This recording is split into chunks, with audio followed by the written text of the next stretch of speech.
నేను doctor DVL Narayanarao, senior surgical gastroenterologist. సందేహాలకు సమాధానాలకు స్వాగతం.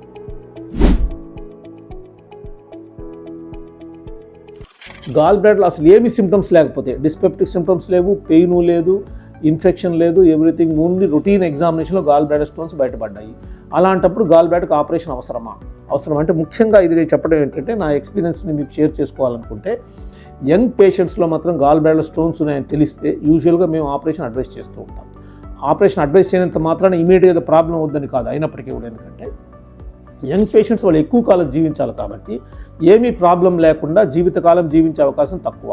ఒకటి, ప్రాబ్లం వచ్చిన తర్వాత ట్రీట్మెంట్ చేయటం ఏ జబ్బుకైనా కూడా ప్రాబ్లం లేకపోయినంత ట్రీట్మెంట్ చేసినంత సులభం కాదు.